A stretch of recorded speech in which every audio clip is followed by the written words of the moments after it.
हाँ भाई, good morning. कैसे हैं सभी? आवाज क्लियर है भाई सबको? हाँ, ठीक है। आज हम नया चैप्टर शुरू करेंगे भाई, नेशनलिज्म इन इंडिया। चैप्टर ये थर्ड है। क्या है इसका नाम? नेशनलिज्म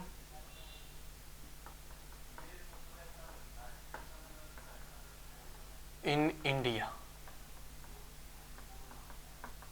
समझना भाई सारी चीजों को। हिंदुस्तान के अंदर नेशनलिज्म, राष्ट्रीयता की भावना कैसे पैदा होती है?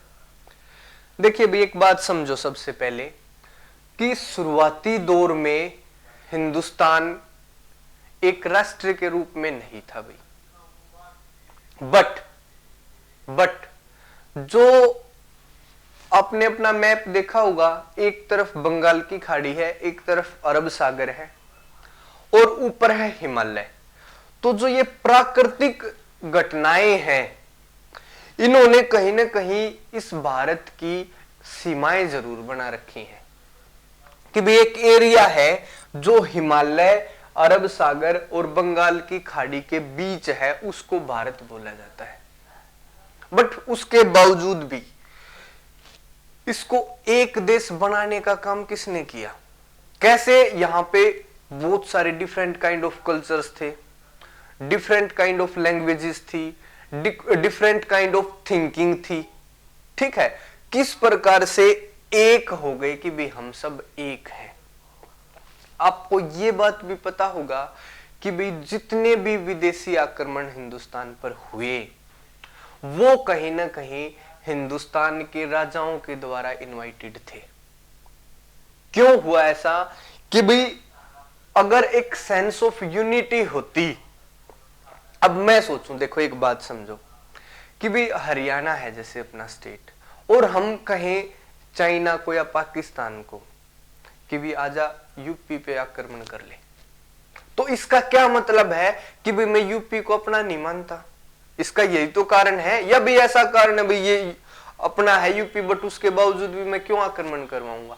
जब हमारे अंदर ये फीलिंग नहीं थी कि भाई ये अपना हिस्सा है, तब वो आक्रमणकर्ताओं को इनवाइट करते थे। हाँ, ये जरूर है भाई, ज्योग्राफिकल रूप से एक हिंदुस्तान की आइडेंटिटी थी। एक तरफ बंगाल की खाड़ी, एक तरफ अरब सागर, ऊपर हिमालय पर्वत। ये आइडेंटिटी थी भाई ज्योग्राफिकल रूप से, पर ये उस तरीके से नहीं थी जो आज हम मानते हैं भाई हमारा हिंदुस्तान कश्मीर से कन्याकुमारी तक। वो आइडेंटिटी नहीं थी उस समय। एक बात, ये बात भी जरूर सुनी होगी कि भाई जब आजादी के बाद सरदार वल्लभ भाई पटेल ने देश के एकीकरण की प्रक्रिया शुरू की, प्रोसेस ऑफ इंटीग्रेशन शुरू करा भाई। आपने ये भी जरूर सुना है कि भी हिंदुस्तान के अंदर आजादी के बाद लगभग 562 देशी रियासत थी। वो देशी रियासत अपने हिसाब से अलग अलग देश थे भी, वो उनके अलग अलग राज्य थे। वो एक दूसरे को अपना दुश्मन मानते थे, ये नहीं मानते थे भी सारे हम हिंदुस्तान के नागरिक हैं। उनका इंटीग्रेट किया भाई, और इंटीग्रेशन के बाद मिला जो आज आप देखते हो हिंदुस्तान। ये फीलिंग पैदा कैसे हुई? क्या भाई ये जो अपने वल्लभ भाई पटेल थे उन्होंने पैदा की है, या कोई और कारण रहा इसका? देखिए क्या हुआ, हमने विदेशी आक्रांताओं को बुलाया अपने हिंदुस्तान के अंदर अपने अड़ोसी पड़ोसी राजाओं पर आक्रमण करने के लिए। हमने उनके साथ मिलके दूसरों को हरवा दिया, फिर दूसरों पे उनका कब्जा होगा तो फिर उन्होंने हमें भी हराया। राज कैसे हुआ है भाई? एक बाबर नाम का एक आदमी आया था जो वैसे ही खुद अपनी जान बचाता फिर रहा था भाई, हिंदुस्तान में आया, पर उसने देखा भाई हिंदुस्तान के अंदर तो यार राजा आपस में बड़े लड़ते हैं। हमारे ही किसी राजा ने उसको इनवाइट कर दिया, आजा भाई दिल्ली आगरा तेरे को दिलवाते हैं, तू इब्राहिम लोधी को हरा। उसने 1526 में पानीपत के युद्ध में इब्राहिम लोधी को हराया, दिल्ली आगरा पे कब्जा किया। वहां से एक फिर स्टार्ट हो गया भाई, अब मुगलों का शासन हिंदुस्तान में तय हो गया। वहां से वो आए कैसे मुगल, हमने उनको बुलाया। अब ब्रिटेन की बात करें, ब्रिटिश कंपनी की, आपने जरूर पढ़ा है भाई किसी किताब में, अगर नहीं पढ़ा तो सबसे पहले जहां भी आए वहां के राजा जमोरिन थे, उन्होंने उनका स्वागत किया, भाई आओ। पहले आए वास्को डी गामा पुर्तगाली, उनका स्वागत हुआ। ब्रिटेन से आए, उनका भी स्वागत हुआ। हमारे राजाओं ने उनको व्यापार करने की छूट भी दी। और जब वो देसी राजा थे ना, छोटे छोटे, उन्होंने, एक राजा ने कंपनी के साथ मिलकर दूसरे राजा को पर आक्रमण करवाया, दूसरे को हरवाया, या फिर जो मैं खुद राजा हूं, जो मेरी सैनिक, जो मेरे सेनाध्यक्ष हैं, या भाई मेरे बच्चे हैं, या भाई भाई हैं, उन्होंने ही कहीं ना कहीं कंपनी के साथ मिलके मेरे साथ विश्वासघात किया।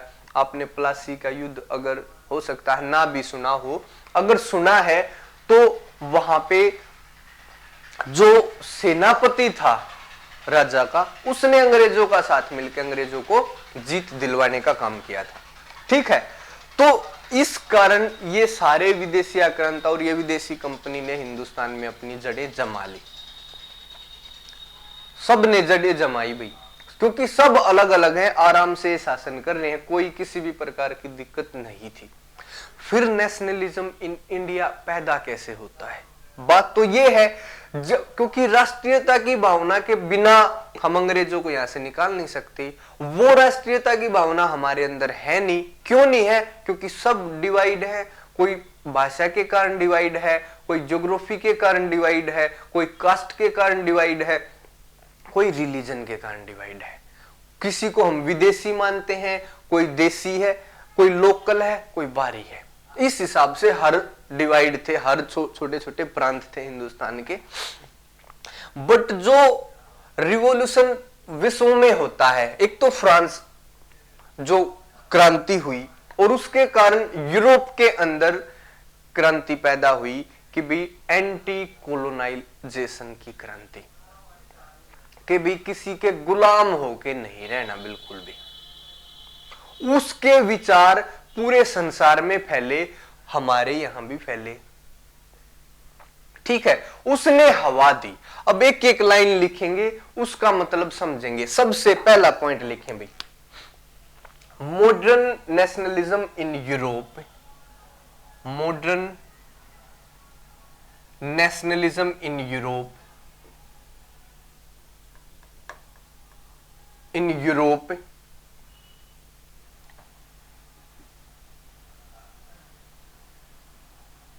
led to formation of nation state। इसका क्या मतलब है? जब यूरोप के अंदर राष्ट्रीयता की भावना पैदा हुई तो उससे नेशन स्टेट के फॉर्मेशन की प्रक्रिया शुरू हुई। क्या है वो नेशन स्टेट की प्रक्रिया? कि भी हमारा देश, हमारा झंडा, हमारी भाषा, हमारी ज्योग्राफी। जैसे नेपोलियन बोनापार्ट ने क्या किया कि भी फ्रांस के अंतर्गत पूरा यूरोप ले लेंगे हम, और फ्रांस उसका नाम होगा।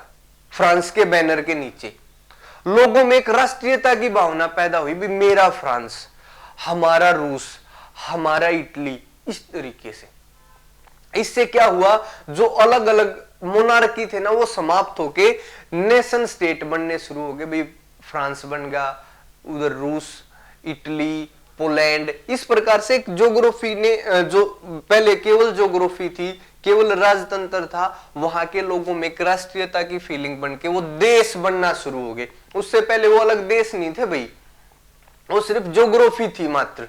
तो नेशन स्टेट की फॉर्मेशन शुरू हुई। अब हिंदुस्तान भी उसी तरीके से था। अब यहां भी वो नेशन स्टेट वाली फीलिंग नहीं थी कि भाई हमें एक देश है, तो यहां भी वो फीलिंग काम करना शुरू करी। इसके आइडिया पूरे संसार में फैले। तो modern nationalism in Europe led to formation of nation state. It changed people's identity, it changed people's identity।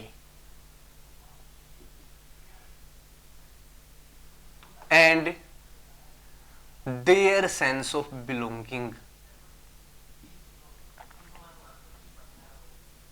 इससे क्या हुआ, देखिए ये क्या लिखा मैंने कि भाई पहले क्या होता था, लोग मानते थे भाई मैं इस राजा के अधीन हूं, ठीक है, मैं इस राज्य का नागरिक हूं, हमारा राजा ये है, मैं किसान हूं। दूसरा क्या मानता था, मैं इस राजा के अधीन हूं, मैं व्यापारी हूं।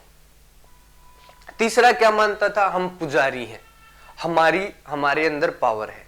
अब यहां पे इनकी आइडेंटिटी चेंज हुई कि भाई अब हम भारत के नागरिक हैं, हम फ्रांस के नागरिक हैं। उनकी जो सेंस ऑफ बिलोंगिंग थी ना, वो किसी आदमी के प्रति नहीं रही कि भाई हम उस राजा के प्रति लॉयल नहीं है, हम अपने देश के प्रति लॉयल हैं।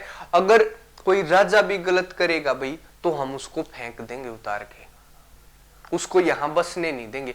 अब देखिए क्या होता प्रेजेंट समय में, अगर जो लोग सरकारी के प्रति उत्तरदायी हैं या उसके प्रति जुड़े हुए हैं, जैसे आज बीजेपी की सरकार है, कुछ आदमी जो हमारे प्रधानमंत्री के प्रति ये है ना भी ये आदमी राजा होना चाहिए हमारा, तो वो तो उसकी तरफ बोल रहे हैं।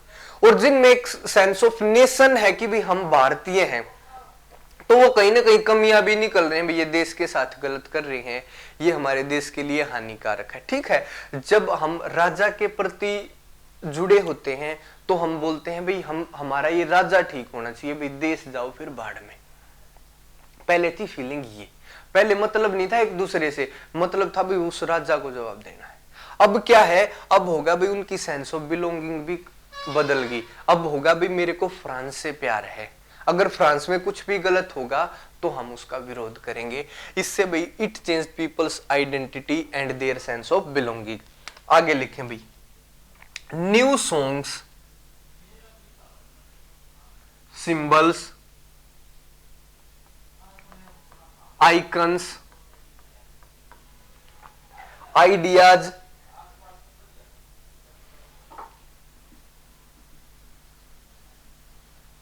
redefined the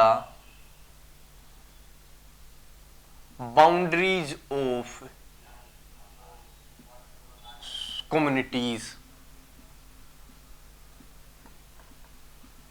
इसका क्या मतलब है, नए सॉन्ग पैदा हुए जो पहले सिर्फ अपनी जाति विशेष के लिए थे, अब वो देश के लिए सॉन्ग पैदा हो गए भाई। नए सिंबल, आजादी का, इक्वलिटी का, न्याय का, आइकन्स, आइडियाज भाई सब बराबर हैं, कोई किसी के साथ भेदभाव नहीं कर सकता, सबके वोट की कीमत एक है, आदमी और औरत भी बराबर है। इससे क्या हुआ, जो कम्युनिटीज की बाउंड्री थी ना, कि भी कम्युनिटीज की बाउंड्री का मतलब क्या होता है, जो कम्युनिटी के रूल रेगुलेशन थे, सिर्फ होता नहीं आज भी भाई बहुत सारी जाति हैं, जैसे एसटी है, शेड्यूल्ड ट्राइब्स, वो अपनी संस्कृति से बाहर नहीं निकलना चाहते, वो नहीं चाहते भाई ये देश क्या है उसको नहीं, मतलब वो आज भी अपनी संस्कृति, अपनी जाति की जो परंपराओं में बंधे हुए हैं। बट ये रीडिफाइंड होगा, इनको दोबारा से परिभाषित कर दिया गया भाई, जो ये नेशन स्टेट नेशनलिज्म की जो फीलिंग थी, इन्होंने बताया भाई कम्युनिटी से ऊपर भी कुछ है, आपकी जाति से भी ऊपर कुछ है, आपके धर्म से भी ऊपर कुछ है। तो redefined the boundaries of communities in India। Bharat में ये कैसे पैदा हुई भी नेशनलिज्म की जो लहर थी, इन India like Vietnam and many other countries, like Vietnam and many other colonies हैं भाई, जो किसी न किसी के अधीन थी, चाहे वो ब्रिटेन के हों, चाहे वो दूसरे देश के हों। The growth of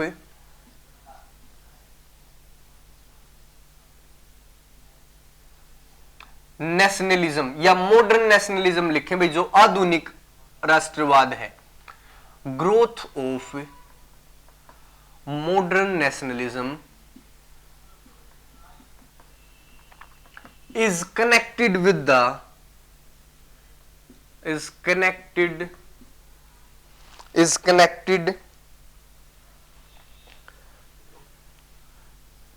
to the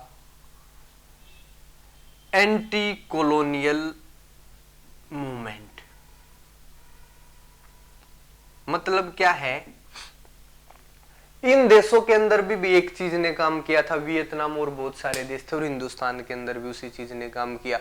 हमारे अंदर एकता की भावना कैसे हुई, अंग्रेजों को भगाओ, अंग्रेज सबके कॉमन दुश्मन है, ये है सारी समस्या की जड़। इस तरीके की फीलिंग हुई ना भाई, हमें किसी का गुलाम नहीं होना चाहिए।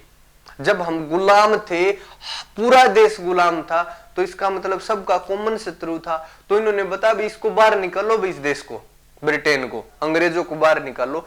ये जो फीलिंग थी, इसने कहीं ना कहीं राष्ट्रवाद की भावना को हमारे देश के अंदर जन्म दिया। इसीलिए लिखा भाई, in India like Vietnam and many other colonies the growth of modern nationalism is connected to the anti colonial movement. लिखें भाई आगे, people begin discovering their unity, discovering their unity in the process of struggle with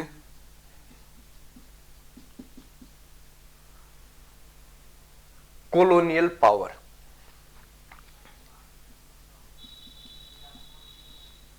तो लोगों ने भाई क्या किया, अपनी यूनिटी को खोजना शुरू कर दिया, क्योंकि स्ट्रगल जब कॉलोनियल पावर से स्ट्रगल करना है।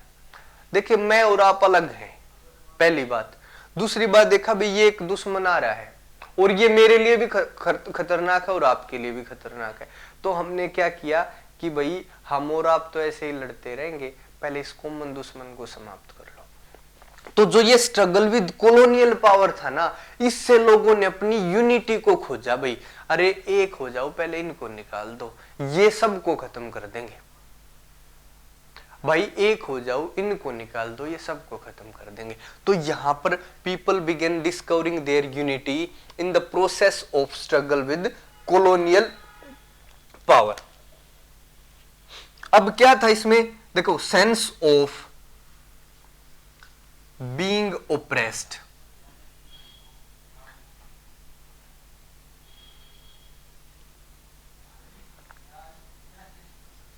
under colonization was a common bond,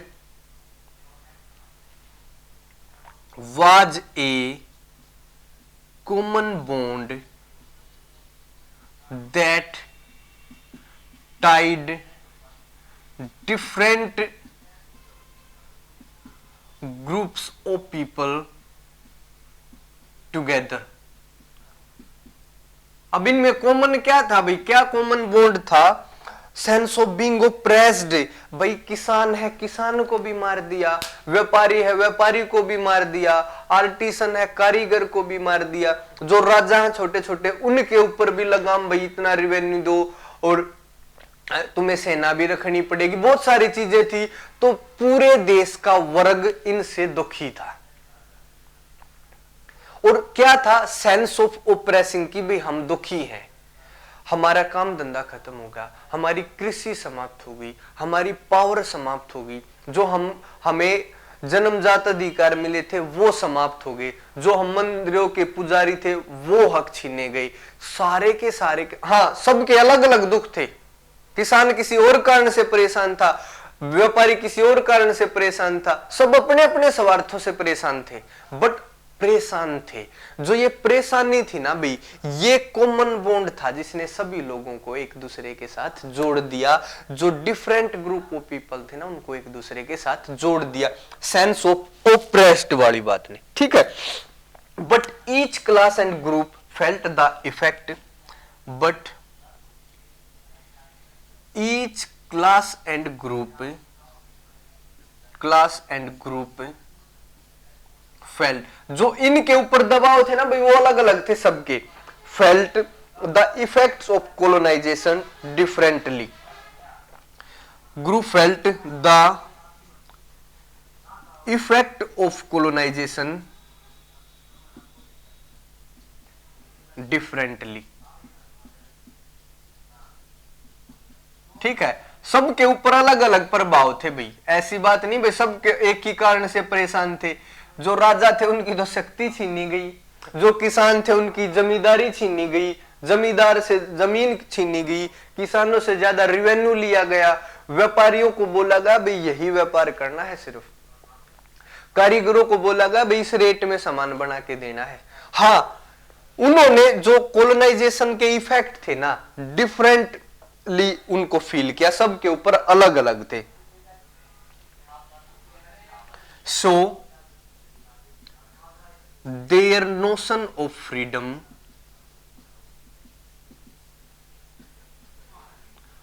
was not same at all time, was not same लिखें बस। अब इसका मैं बताता हूं, तो उनके लिए आजादी का मतलब एक नहीं था। सबके ऊपर कोलोनाइजेशन का अलग तरीके से प्रभाव था, तो उनका लड़ने का जो इरादा था, जो आजादी पाने का इरादा था, वो एक नहीं था। सबके लिए आजादी का मतलब एक नहीं था। किसान के लिए आजादी है भाई वो अपनी मर्जी से खेती करे, राजा के लिए आजादी है कि भी मेरे को मेरा राज्य मिल जाए, मैं फिर अपने हिसाब से काम करवाऊं। व्यापारी के लिए अलग तरीके की आजादी, कारीगर क्या चाहता भाई मैं काम करके दे रहा हूं तो भी मेरे को पैसे पूरे मिलने चाहिए। सबको अलग अलग स्वार्थ हैं, सबकी अलग अलग मतलब है आजादी के। इसी कारण आपने अगर 1857 की क्रांति के बारे में सुना है तो भाई सारे ग्रुप हुए थे भाई एक बार अंग्रेजों के खिलाफ, पर उनका मतलब ये नहीं था कि देश के लिए नहीं लड़े थे वो, कि भाई हिंदुस्तान को आजाद करवाना है। झांसी की रानी अपनी झांसी के लिए लड़ रही है, किसान अपनी जमीन के लिए लड़ रहे हैं, कोई और जो छोटे मोटे राजा अपने हक और अधिकारों के लिए लड़ रहे हैं, कोई अपनी पावर के लिए लड़ रहा है। इस हिसाब से थे। उनका जो नोशन ऑफ फ्रीडम था ना भाई वो सेम नहीं था। समझ में आ रही है ना ये बात? ठीक है, उसके बाद लिखें but Congress under Mahatma Gandhi, but Congress under Mahatma Gandhi, Mahatma Gandhi के नेतृत्व में कांग्रेस ने इन सब को इकट्ठा करने का प्रयास किया। Tried to forge these groups within one movement, tried to forge these groups under one movement,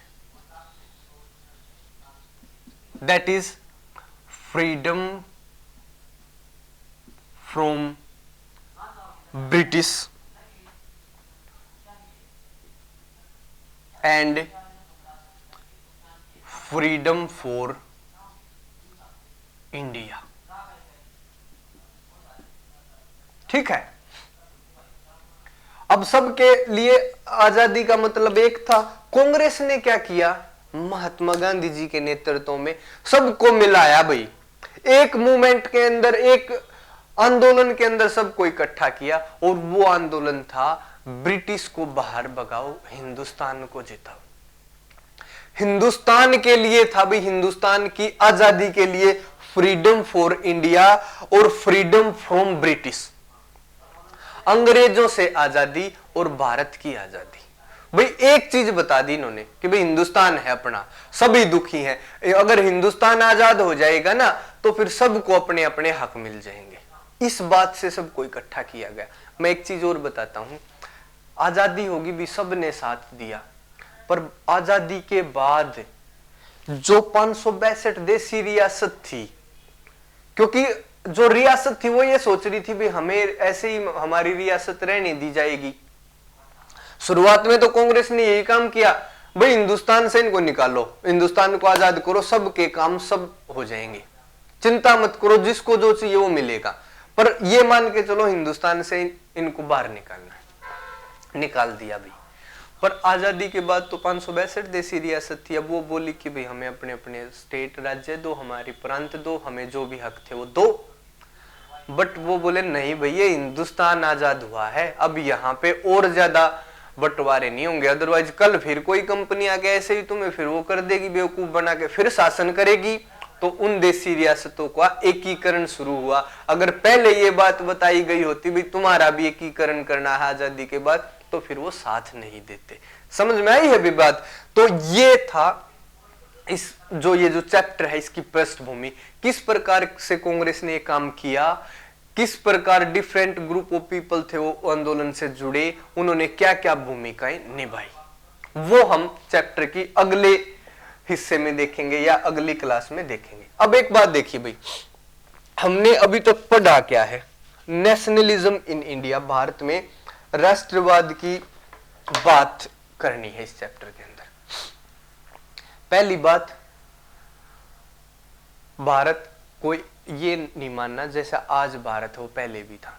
बहुत छोटे छोटे देशी रियासत थी, अलग अलग संस्कृति थी, अलग अलग कल्चर थे, अलग अलग भाषाएं थी, अलग अलग रहन सहन था। हाँ, ज्योग्राफी कहीं ना कहीं एक थी, एक तरफ बंगाल की खाड़ी, दूसरी तरफ अरब सागर, ऊपर हिमालय पर्वत। ये तो था भाई इस ज्योग्राफी को एक करने का। बट उसके बाद हिंदुस्तान एक नहीं था भाई, बड़ी देशी रियासतें, बड़े छोटे मोटे राज्य। यहां पर जो बाहर के आक्रमणकारी आए वो हमारी फूट का ही परिणाम थे। हम एक दूसरे के साथ लड़ते थे, मैं आपके ऊपर कब्जा करने का प्रयास करूंगा, आप मेरे ऊपर कब्जा करने का प्रयास करोगे। ये तो आपसी लड़ाई भी देखी जाए, मेरे अंदर भी आपसी लड़ाई, मेरे बच्चे मेरे खिलाफ अलग षड्यंत्र कर रहे हैं, मेरे जो मित्र लोग अलग षड्यंत्र कर रहे हैं, परिवार अलग षड्यंत्र कर रहा है, ठीक है, इस प्रकार के षड्यंत्र भी। तो किसी पर भी विश्वास नहीं किया जा सकता था, एक अविश्वास था पूरे इस ज्योग्राफी के अंदर जो अरब सागर, हिमालय पर्वत और बंगाल की खाड़ी के बीच में थी। तो विदेशी आक्रांताओं ने इसका फायदा उठाकर, उनके आपसी फूट का फायदा उठा के भाई भारत पे अपना शासन जमाया। पहले मुगलों ने और फिर अंततः बड़ी यूरोप की कंपनियां, पता चल गया भाई व्यापार तो करना है, यूरोप में औद्योगिक क्रांति हो गई तो उन्हें अपना सामान भी बेचना था, नए देशों की खोज हुई और वास्को डी गामा ने अंततः हिंदुस्तान की खोज की। उन्होंने काफी फायदा उठाया अपनी एक दो यात्रा जो भी उन्होंने की। यहाँ पे उनका स्वागत हुआ हमारे राजाओं द्वारा, जो भी विदेशी कंपनी आती राजा उसका स्वागत करते, उनको छूट दे देते भाई। फिर उन्होंने देखा कि यार यहाँ तो किसी में यूनिटी की फीलिंग ही नहीं है, क्यों ना हम यहाँ के मालिक ही बन जाएं। तो उसी का फायदा होते हुए उठाते हुए भाई अंग्रेजों का देश पर शासन हो गया, ठीक है। पर जो नेशनलिज्म इन यूरोप था ना भाई, उसने नेशन स्टेट की फॉर्मेशन को जन्म दिया कि भी अलग अलग देश बनने चाहिए, कोई किसी का गुलाम ना होना चाहिए, ठीक है। उसी के द्वारा लोगों की जो पीपल्स आइडेंटिटी थी, देयर सेंस ऑफ बिलोंगिंग थी, वो बदल गई। अब उनकी जो सेंस ऑफ बिलोंगिंग है वो एक देश से जुड़ गई भाई, ये है हमारा देश, किसी राजा किसी व्यक्ति से नहीं, ठीक है। इस प्रकार जो नए सॉन्ग, सिंबल, आइकन्स, आइडियाज, उन्होंने कम्युनिटीज की बाउंड्रीज को रीडिफाइंड कर दिया। अब कम्युनिटीज केवल अपने कानून से, अपने रूल रेगुलेशन से नहीं चलेंगी। अब उन्होंने देखा भाई हमारे ऊपर भी देश है, हमसे भी बेहतर कोई चीज है। कम्युनिटी के प्रति ठीक है भाई रखो लगाओ, बट जो देश है that is a big thing. Bharat में कहां से जन्म हुआ? वियतनाम और अन्य देशों की तरह यहाँ जो मॉडर्न नेशनलिज्म है वो एंटी कॉलोनियल मूवमेंट से जुड़ा है। जब यहां से ये सेंस पैदा हुई भी इनको बाहर निकालो अंग्रेजों को, तो सब के सब इकट्ठा हुए, क्योंकि सबको निकालना था, अंग्रेजों ने सबके साथ गलत कर रखा था भाई। इस प्रोसेस में जो आदमी है उन्होंने unit started discovering there unity in the process of struggle with colonial power. इन्होंने अपनी यूनिटी वाली बात ढूंढनी शुरू कर दी, भाई सब एक हैं, इनको बाहर निकालो। तीसरी क्या बात हुई? जो सबको के साथ जो बुरा बर्ताव कर रखा था, सबके जो अधिकार छीन रखे थे ना, सेंस ऑफ बीइंग ओप्रेस्ड, ये एक कॉमन बॉन्ड साबित हुआ पूरे देश के डिफरेंट पीपल के बीच में उनको जोड़ने के लिए। हाँ, ये बात जरूर थी भाई, कॉलोनाइजेशन का इफेक्ट सब पे अलग अलग था, इसलिए सबका फ्रीडम का मतलब भी अलग था। क्योंकि मैं दूसरी तरह की फ्रीडम चाह रहा हूं, ये दूसरी तरह की फ्रीडम चाह रहा, हमें एक दूसरे की फ्रीडम से कोई मतलब नहीं था, मुझे मेरी से, इसको इसकी से, ठीक है। तो उनका नोशन ऑफ फ्रीडम थी वो भी डिफरेंट था। उस वही जो 1857 की क्रांति का जिक्र हुआ उसमें यही प्रॉब्लम हुई, सब अपने लिए लड़ रहे थे भाई, कोई देश के लिए नहीं लड़ रहा था, ठीक है। उसके बाद जो कांग्रेस बनी और कांग्रेस ने महात्मा गांधी के नेतृत्व में एक ही प्रयास किया, भाई सबको जोड़ के एक आंदोलन के नीचे जोड़ दो, वो आंदोलन है freedom from British and freedom for India. अंग्रेजों को बाहर भगा के भारत को आजादी दिलवानी है। और ये बात बताई भी, सबको जिसको जो चाहिए है वो सबको मिल जाएगा। अब सबको जो चाहिए वो मिल जाएगा भाई, मैं चाहूंगा कि भी मेरा इतना बड़ी प्रॉपर्टी हो तो फिर दूसरों के लिए क्या बचेगा, तो किसी की इच्छा पूरी हो सकती है। गांधी जी ने क्या कहा है, यहां जरूरतें सबकी हो सकती है भाई, इच्छा किसी एक की भी पूरी नहीं हो सकती, जरूरतें सबकी पूरी हो जाएंगी। तो उसी प्रक्रिया के दौरान जब हम आजाद हुए तो हमने देखा भाई इस प्रकार से हम देश को टूटी फूटी हालत में नहीं छोड़ सकते, क्योंकि अंग्रेजों ने क्या बोला था कि भी हिंदुस्तान के दो देश बना दिए, हिंदुस्तान और पाकिस्तान, जिसको जहां शामिल होना है हो जाए और जिसको स्वतंत्र रहना है वो स्वतंत्र रहे। अब कौन कौन किसी में शामिल होगा भाई, कौन किसी की गुलामी करके खुश है, तो सब कोशिश तो सब करेंगे भी मैं भी अपना स्वतंत्र रहूं। पर एकीकरण की प्रक्रिया शुरू हुई, इंटीग्रेशन की प्रक्रिया सरदार वल्लभ भाई पटेल के नेतृत्व में शुरू हुई और सारी देशी रियासतों को मिलाकर एक हिंदुस्तान बनाया गया। कश्मीर वगैरह के अलग मुद्दे हैं, वो अलग दिन डिस्कस करेंगे भी, वो क्या प्रोसेस था, उसमें क्या हुआ, वो that is a different thing. इस प्रकार से आज का भारत है वो बना है, ठीक है। पूरी क्लास को कम से कम भाई 2 बार जरूर देख लें, बड़ा फायदा होगा। ये एक आपकी 10th क्लास के लिए तो इंपॉर्टेंट है ही है, बट जो समझ होनी चाहिए एक हिंदुस्तान का नागरिक होने के नाते, उसके लिए भी भाई इसको समझना जरूरी है, ठीक है। थोड़ी सी छोटी क्लास है भाई, कल या फिर नेक्स्ट क्लास में जल्दी ही करेंगे आगे की स्टोरीज की। जो ये यहाँ पे लिखा है ना, ये पृष्ठभूमि लगाएं लेसन की कि भाई इसी को एक्सप्लेन करके पढ़ना है, कैसे कांग्रेस ने सबको इकट्ठा किया, कैसे लोगों की क्या क्या भागीदारी थी आंदोलन के दौरान, ये सारी चीजें हम देखेंगे नेक्स्ट क्लास में। तब तक के लिए भी थैंक यू, बाय बाय, पढ़ते रहें, खुश रहें।